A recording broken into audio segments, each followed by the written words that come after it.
Donc, est-ce que vous avez des questions? N'hésitez pas. Moi, j'en aurais une, Jean-François, peut-être générale, là, mais si, mettons, tu avais Oui. un conseil à donner à Jean-François Etu des années 90 quand il finissait son doctorat, ça serait quoi le conseil que tu lui donnerais par rapport à la simulation? Comme quelqu'un qui se lance sur le marché maintenant, c'est quoi, selon toi, le meilleur conseil que tu aurais donné? Le meilleur conseil. Euh, ouais, je suis un peu biaisé dans ça, mais le meilleur conseil, je dirais, c'est peut-être, enfin, un des conseils importants, c'est peu importe l'outil de simulation qu'on va utiliser, euh, pour moi, c'est vraiment important de vérifier, de valider que cet outil-là résout le problème qu'on résout. Euh, Dans le sens que, on, par exemple, un problème de solidification comme celui que je vous ai montré, on pourrait le résoudre avec un code de transfert de chaleur assez standard en disant, OK, je vais mettre une chaleur spécifique dedans. Mais en bout de ligne, il est fort probable que la réponse qu'on va obtenir va donner des belles couleurs, mais que quand on va comparer les résultats de la simulation avec les données expérimentales, ça va être à côté. Et, et peut-être ce qui a changé peut-être depuis des quelques dizaines d'années, euh, peut-être que dans les années 90, notre employeur, notre client comprenait que la simulation n'était pas parfaite. Je vous dis que mon expérience dans les dernières années, c'est que plus le temps passe, plus les attentes de précision par rapport à des résultats de simulation est élevée. Et donc, si quelqu'un vient nous voir et il a dit j'ai besoin d'une simulation de ce procédé-là, puis qu'on arrive avec des recommandations qui sont fausses,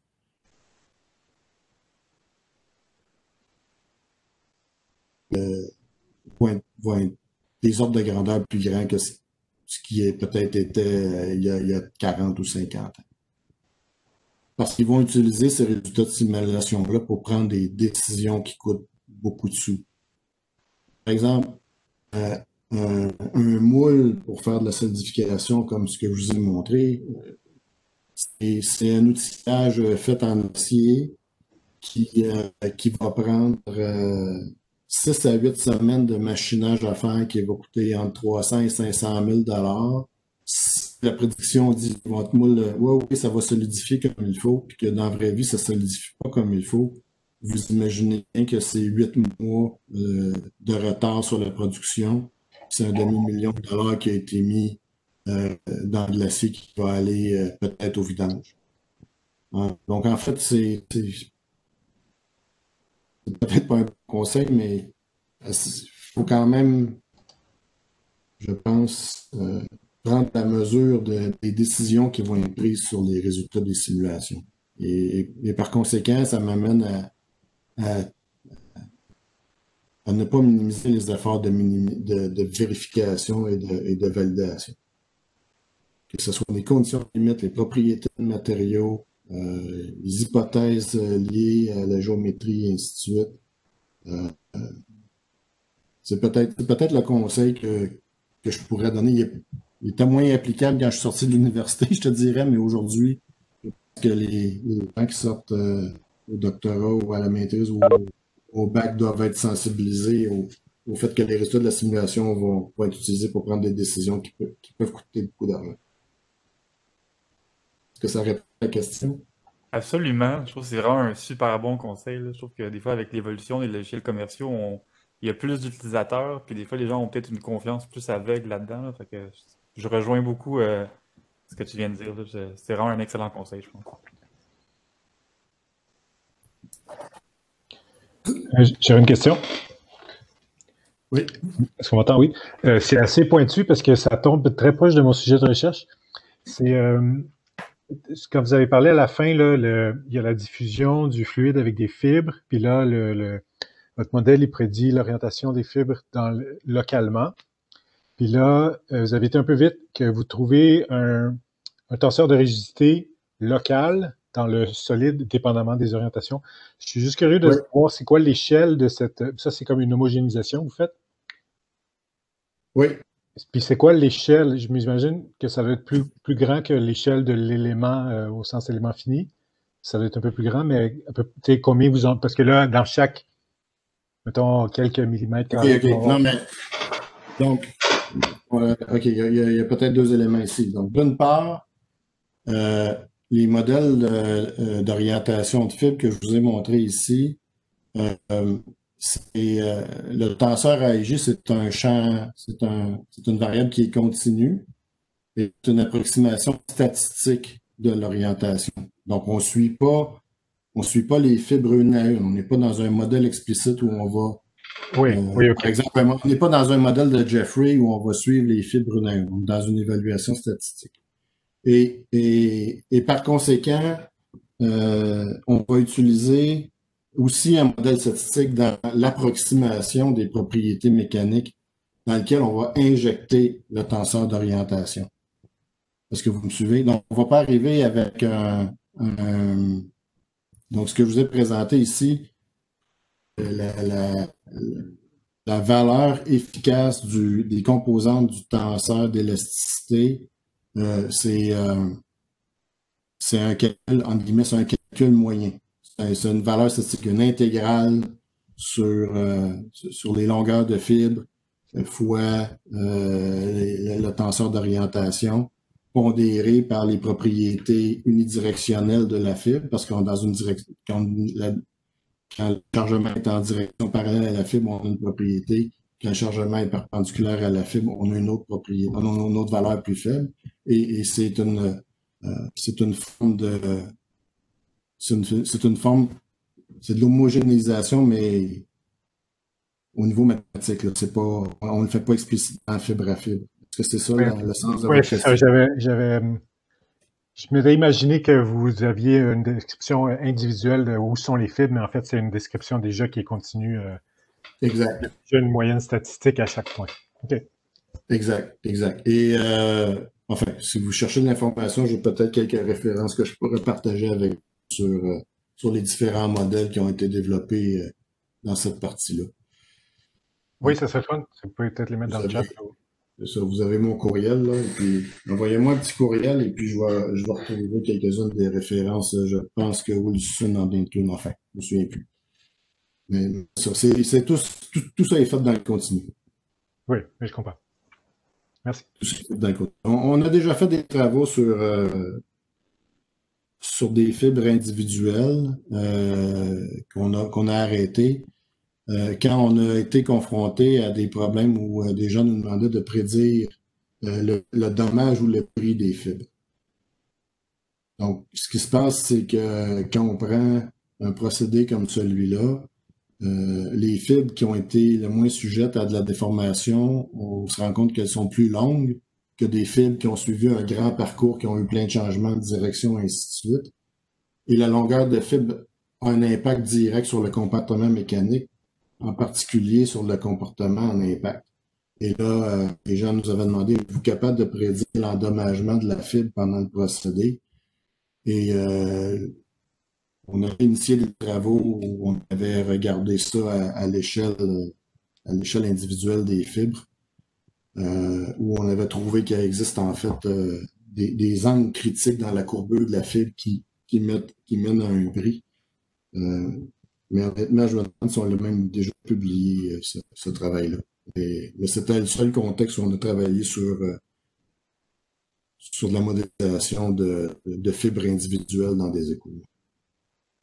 Oui, il y a très peu de travaux là-dessus parce que ça devient des problèmes super gros. Là. Juste pour avoir 1000 fibres, c'est vraiment très difficile à suivre. Merci en tout cas. On peut pas faire ça dans un contexte industriel avec le genre de concentration de fibres que vous avez vu là, dans les charges que je vous ai montrées. Ça explose le temps de calcul, les efforts de calcul sont beaucoup trop longs. Super, merci. Est-ce que quelqu'un aurait une autre question?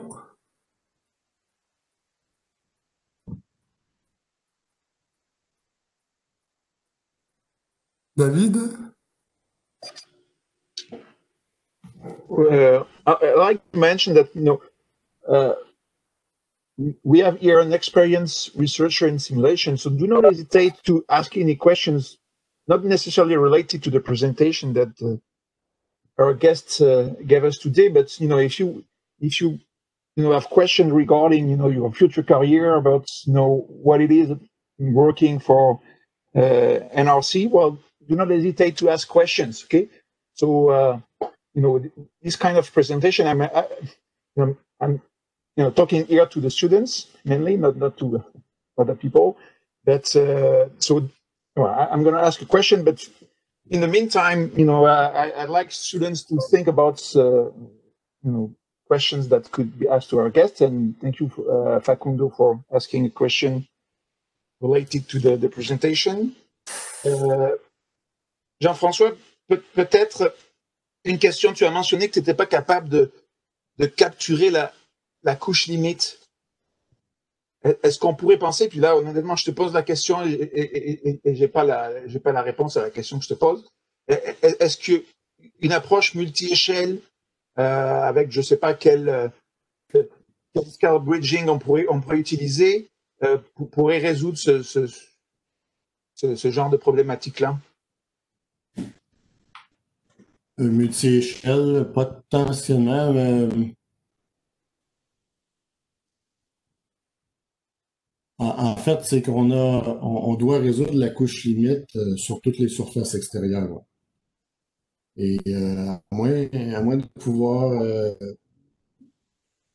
réfléchir à voix haute, peut-être qu'une approche où on aurait un calcul à une échelle, en guillemets, micro ou méso, duquel on pourrait extraire la couche limite. Et après ça, faire une espèce de réduction de modèle et le réinjecter en éléments finis comme un modèle de couche limite en remontant en turbulence, ça pourrait peut-être être une option. Est-ce que c'est une approche Est-ce que c'est une approche que vous utilisez des fois, justement le multi-échelle avec des stratégies de scale bridging pour faire en sorte que différentes échelles puissent se parler? Oui, entre autres, avec Bruno, c'est quelque chose qu'on va investiguer avec Bruno pour un procédé de fabrication additive. Fabrication additive, on a un laser qui va venir faire fondre de la matière à une échelle de quelques millimètres, quelques microns. Donc, on va faire une première modélisation à cette échelle-là pour comprendre comment la fusion, la solidification se fait. Et après ça, on va essayer d'en extraire des valeurs qu'on va comme homogénéiser pour utiliser aux échelles supérieures, donc au niveau du plan en entier. Puis après ça, on va refaire la même chose, puis on va empiler des couches en fabrication. C'est le genre de choses qu'on regarde. On n'est pas aussi avancé dans d'autres sujets, mais ouais, c'est des choses qu'on regarde. Donc on pourrait c'est des choses qui sont faisables.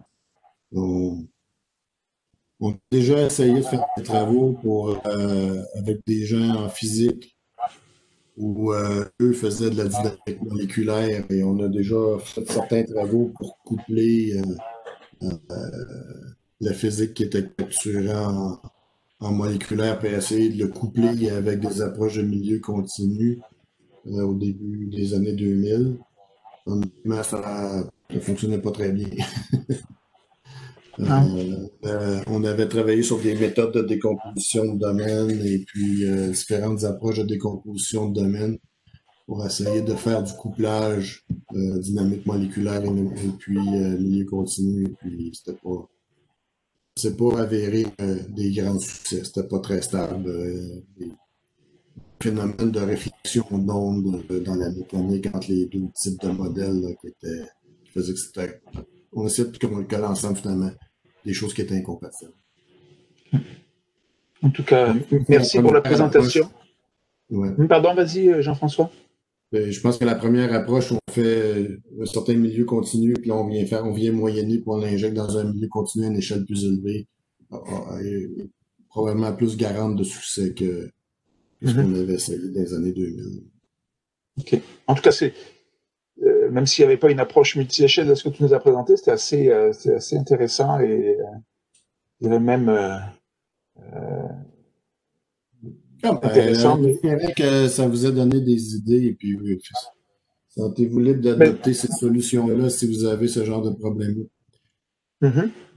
Et surtout de voir que vous approchez vraiment au CNRC des problématiques vraiment industrielles. On voit vraiment le moule et tout ça, donc c'est assez intéressant de voir ce qu'un chercheur dans le domaine de la recherche industrielle est capable de faire. Donc c'était très impressionnant. Donc merci beaucoup, Jean-François. C'est bon? Ça Est-ce qu'il y fait a des plaisir. questions? Mhm. Est-ce qu'il y a des questions de la part des étudiants? Encore une fois, n'hésitez pas si vous avez des questions reliées à éventuellement à l'expérience de Jean-François au-delà de la présentation qu'il a fait aujourd'hui. C'est le moment. Vous avez un expert de la simulation industrielle avec vous, donc posez des questions. Je vous invite en tout cas. Soyez pas gênés. Soyez pas gênés. Jean-François, je suis sûr qu'il n'est pas méchant. En attendant, peut-être que d'autres questions viennent. J'ai une question justement sur ton quotidien au CNRC, le développement de logiciels, ça représente quoi dans ton travail quotidien au CNRC? Ben, écoute, ce dont je vous ai parlé, c'est en fait c'est un groupe de recherche. C'est le groupe de recherche à Boucherville. C'est le groupe de recherche en modélisation numérique. Donc, c'est une quinzaine de personnes. Donc, plusieurs proviennent de Polytechnique. Certains viennent, plusieurs sont des anciens étudiants, de vos anciens étudiants. Euh, et donc, quinzaine de personnes. La plupart avec des doctorats ou des maîtrises. On a aussi des spécialistes d'informatique, des programmeurs analystes, des programmeurs analystes. Et le quotidien dans ce groupe-là, essentiellement, euh, c'est que les programmes, les industriels vont venir nous voir avec des problématiques pour lesquelles ils n'ont pas trouvé de solution. Et nous, avec les outils qu'on a développés au fil des années, on développe des solutions particulières pour chacun de ces clients-là. Ça, c'est une partie. Une autre partie très importante de nos activités, c'est au sein de ce qu'on appelle un consortium. Donc, on a un consortium de compagnies, un consortium de recherche. Les compagnies deviennent membres avec une contribution annuelle. Et à l'intérieur de ça, ils guident la recherche pour le développement de logiciels de simulation pour un procédé particulier là, qui s'appelle le moulage par soufflage. Et en rétribution de leur contribution financière, de leurs idées, de où est-ce que s'en va le procédé, ben, nous, on fait la recherche, on développe le logiciel et eux, on essaie à utiliser ce logiciel-là pour leur propre développement de produits. Donc, on parle dans ce consortium-là, peut-être 5 compagnies aujourd'hui en 2020 qui utilisent le logiciel.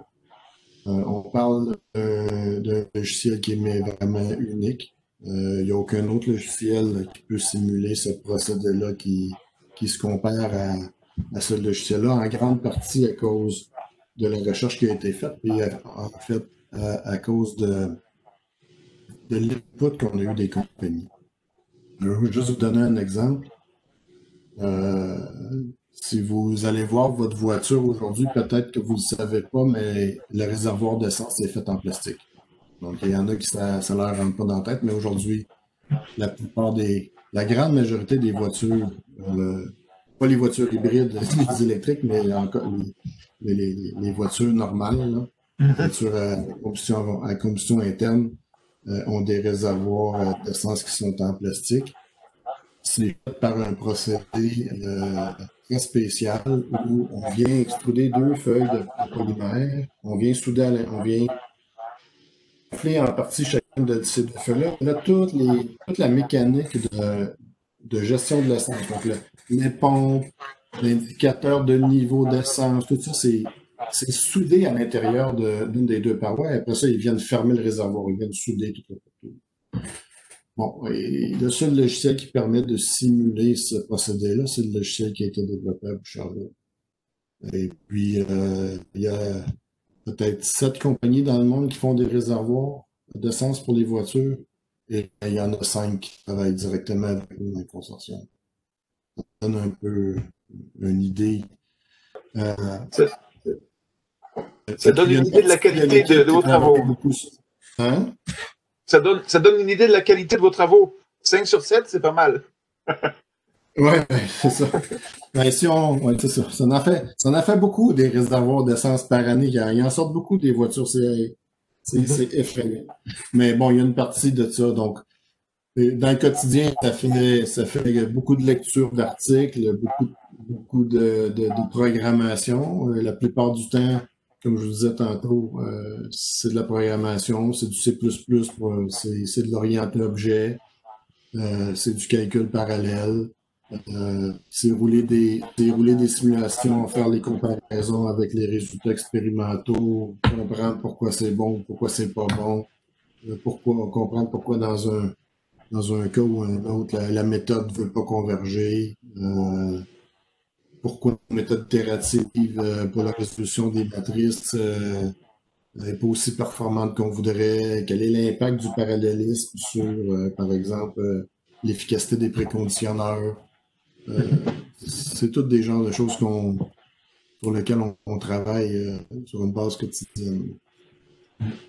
Je comprends, il y a énormément de techniques. Hein. Vous allez vraiment dans le détail, quasiment au même niveau qu'un universitaire. Hein. On n'est pas loin du travail de l'universitaire, d'une certaine manière. Hein. Ben oui, c'est ça. On est un peu, comment je vous dirais ça, on oscille entre l'industriel et puis là, à un moment donné, on doit revenir au plus fondamental pour trouver des éléments de solution à nos problèmes. Et on travaille le fondamental. Il va sortir de ça 1 ou 2 ou 3 papiers, mais rapidement, on va le prendre et on va s'en servir pour résoudre le problème industriel. Donc, on est toujours un petit peu en ping-pong entre les méthodes numériques, le fondamental et puis l'applicatif. Enfin, ça, c'est ma perception.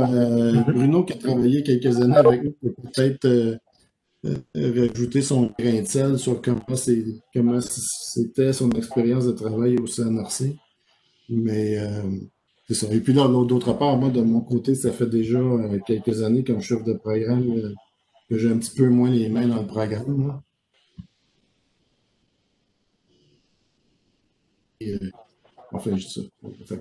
Enfin, ça fait un petit temps que j'ai pas compris le truc au complet, mais en gros, c'est le quotidien. Je vous dirais, c'est à peu près ça le quotidien d'un chercheur en modélisation. Donc, beaucoup de modélisation, validation expérimentale, validation sur des cas analytiques. Jean-François, oui? On a une question de Jean-Michel Touchny, un de nos étudiants, oui? Qui l'a posée dans le chat. Donc, vous pouvez poser vos questions dans le chat aussi. On peut les lire là. Donc, il demande, est-ce possible de publier ces travaux en travaillant au CNRC? La réponse est oui. La réponse est oui. Sauf si c'est des travaux qui sont sujets à de la confidentialité avec un contractuel. Mais en carrière, j'ai publié peut-être, je sais pas, 160 conférences, articles de journaux. Donc, la réponse est oui. Sujet au contrat de confidentialité. Et puis, des fois, c'est ça. Donc, il y a moyen. Un article sur la résolution du problème de Stéphane où on divulgue aucune information confidentielle par rapport à un client. Publiable. Peut-être que le client ne voudra pas qu'on... Dans ce cas-ci, j'ai les permissions de montrer ces pièces-là. Mais peut-être qu'un client ne voudrait pas qu'on montre sa pièce. Dans ce cas-là, on ne peut pas montrer l'applicatif industriel. Mais Mais non, il y a une procédure de publication pour publier, oui. Ok, bien. D'autres questions? Est-ce qu'on on a des étudiants qui auraient des questions ou des étudiantes? En fait, les publications pour les programmes, pour le CNRC, c'est un des indicateurs de performance du programme. Et Au donc, CNRC? oui, Ok. oui. Donc, dans mon programme, il y a un indicateur de performance qui est le nombre de publications. Donc, c'est une façon pour l'organisation de mesurer entre guillemets, notre performance. C'est est-ce que les projets qu'on a financés, supportés, ont mené lieu à des conférences ou des publis ou des brevets, des choses comme ça. Très bien. Donc, vous voyez, il y a des opportunités éventuellement au CNRC pour ceux qui voudraient pas trop s'éloigner de l'académique. C'est une bonne opportunité. Est-ce qu'il y aurait d'autres questions?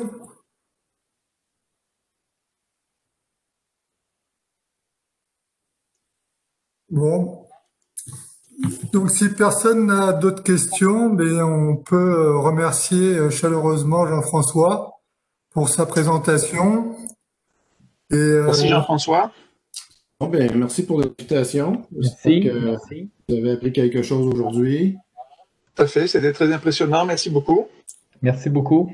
puis, j'aimerais aussi en profiter pour rappeler aux étudiants qui l'ont pas encore fait qu'on a créé une page GPS sur LinkedIn et que ce serait apprécié que vous vous inscriviez à ce groupe-là. Donc, n'hésitez pas. Je sais On qu'il y en a pourrait- beaucoup d'entre vous qui l'ont fait, mais pour ceux qui l'ont pas fait, allez-y. On pourrait même aussi inviter Jean-François à s'inscrire. On peut inviter aussi nos C'est déjà Nos fait, j'ai reçu collaborateurs, entre l'invitation guillemets. de Christophe. OK. Et Donc, Christophe, excuse-moi, est-ce que je me suis inscrit, moi? très bonne question. Je vais vérifier. OK, je vérifierai. Ça serait le cordonnier mal chaussé. Mais C'est donc, important justement qu'on ait des liens entre les étudiants et puis le CNRC ou nos autres présentateurs. C'est une manière d'avoir un creuset d'emplois possibles ouais, des puis deux côtés. de garder le contact éventuellement aussi après, après l'université. Donc, Tout ça à nous fait. permettra de garder tous le contact. Est-ce que c'est sur invitation? On peut. Moi, j'ai envoyé les liens, donc je pense que c'est parce que si c'est sur invitation, c'est moi qui dois faire les invitations, mais si j'ai pas les gens dans mes contacts LinkedIn, je peux pas les inviter. Donc a priori, normalement, ça doit marcher sans. Mais Mais il faut quelqu'un qui être au tomberait courant. quelqu'un qui tomberait sur ton LinkedIn, éventuellement, il pourrait s'inscrire, hein, c'est ça? Je pense que oui. Bien. OK. Parce que Donc, je pourrais transmettre votre lien, par exemple, à des chefs de groupe chez nous. Oui, tout à fait. avec plaisir. Non, je pense que ce LinkedIn-là, ça vise à faire un lien, peut-être comme en intelligence artificielle, en fait, à Montréal, il y a une grosse communauté. On pourrait partir une petite communauté, enfin, une grosse communauté du génie par la simulation à l'échelle de Montréal. On pourrait même l'étendre. On pourrait penser à ça aussi, Christophe. Peut-être qu'on pourrait inviter des autres universités de Montréal à se joindre au mouvement. C'est Ça peut être une intéressant. possibilité. C'est une idée. On pourra en rediscuter. OK, ça marche. Donc, je te laisse conclure peut-être s'il n'y a pas d'autres questions de nos étudiants. J'aimerais remercier encore une fois Jean-François et tu. Et puis je vous souhaite à tous une très belle après-midi et une très belle fin de semaine aussi.